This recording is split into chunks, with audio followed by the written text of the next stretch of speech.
Nasa linya po natin si Mr. Robin Ignacio, Senior Manager for Senior Manager for Traffic Operations po ng NLEX. Magandang hapon po, Mr. Robin.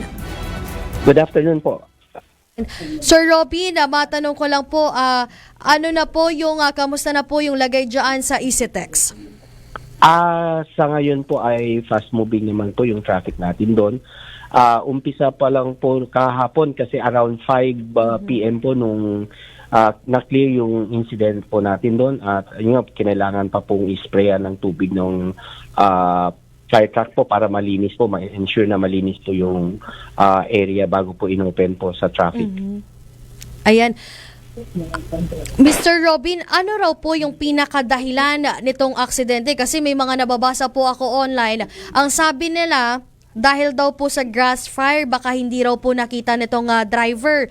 Tapos kanina po nakapanayan po namin ang LTFRB spokesperson na si Attorney Ariel Inton. Ang sabi po niya ay nakaidlip itong driver. At may mga nababasa rin po ako na ang sabi dahil po sa technical problem po sa mechanical problem nitong sasakyan. Sa inyo pong investigasyon dyan sa NLEX, ano po yung nakikita nyong dahilan nitong aksidente?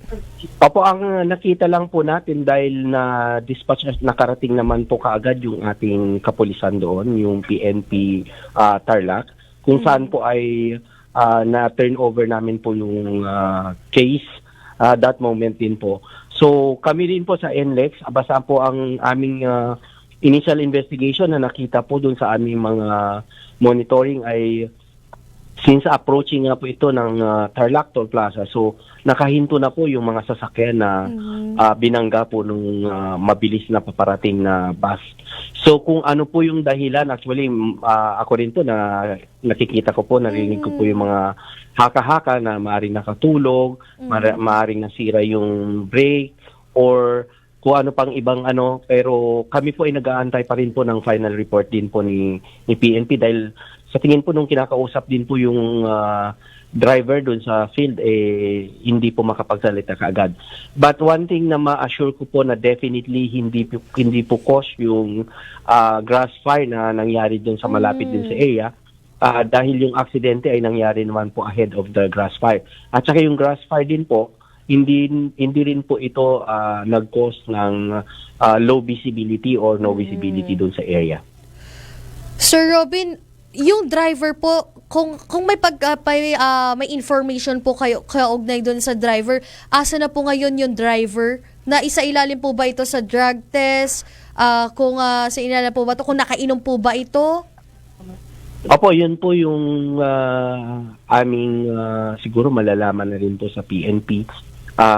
Nasa custody na rin po kasi ng PNP yun, and lahat po ng process na ito ay under na po jurisdiction ng PNP kung i-undergo po ito or kung ano man po yung gagawin doon sa driver. Ang sa amin po ay malaman lang din po namin yung talagang final na investigation at yung cost ng para kung kailangan po meron kaming magagawang i-adjust dito sa aming area, malilid din po kami doon sa result ng investigation.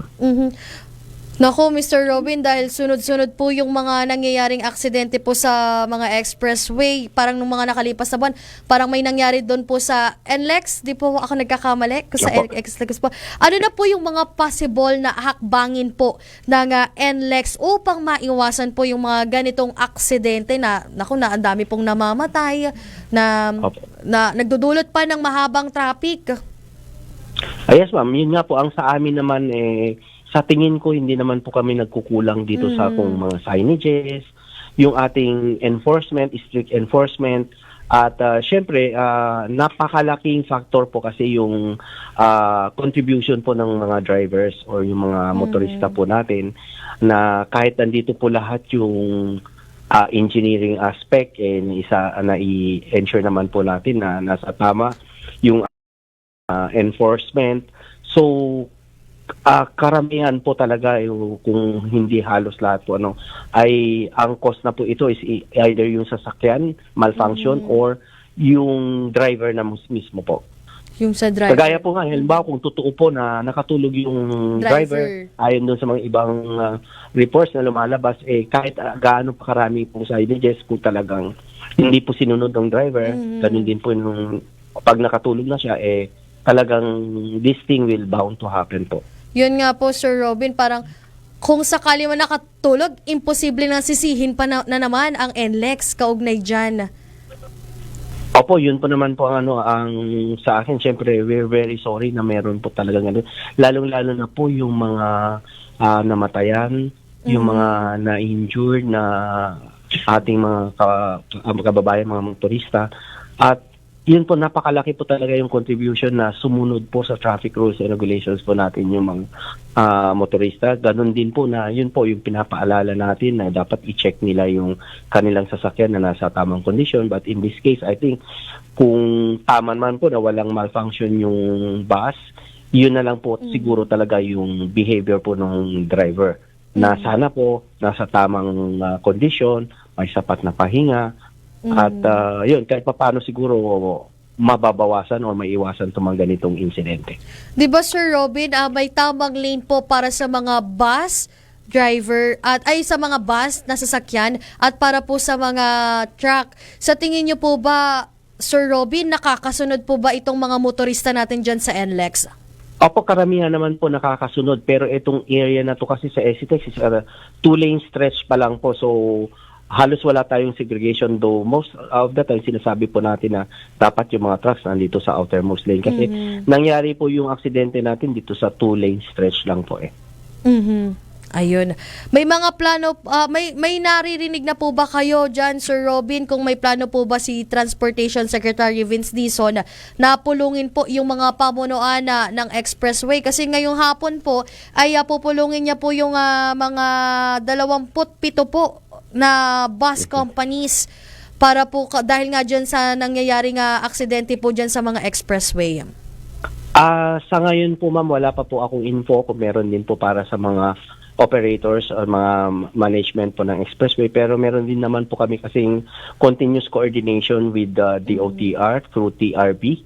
So kung meron naman po talagang kailangan naman po talagang daluhan po natin yung kung ano kata sigurado po kung may ganyan na schedule meron po talaga nakikita na pwedeng i-share ang TRB, I mean ang DOTR.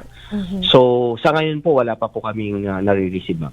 Ayan, Sir Robin, baka may recommendation o panawagan po tayo sa pamahalaan o sa publiko po para po maiwasan po yung mga ganitong aksidente dahil nakakalungkot po, Sir Robin, ilan pong buhay yung nawala kahapon. Hindi po ako nagkakamali kung 10 or 12 yung namatay po. 10. So, Opo, yun po yung final na po natin na report. Ayun, 10. Kung dahil dyan sa 10 na namatay po kahapon, ano po yung mga recommendation at panawagan nyo po?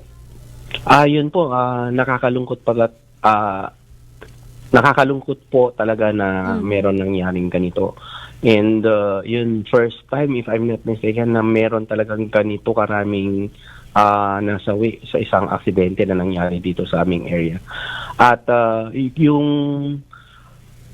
pag-aayos o pag-improve, kung ano man ang dapat i-improve ay yun talaga naman sa aming side, tinitingnan po namin lagi yan.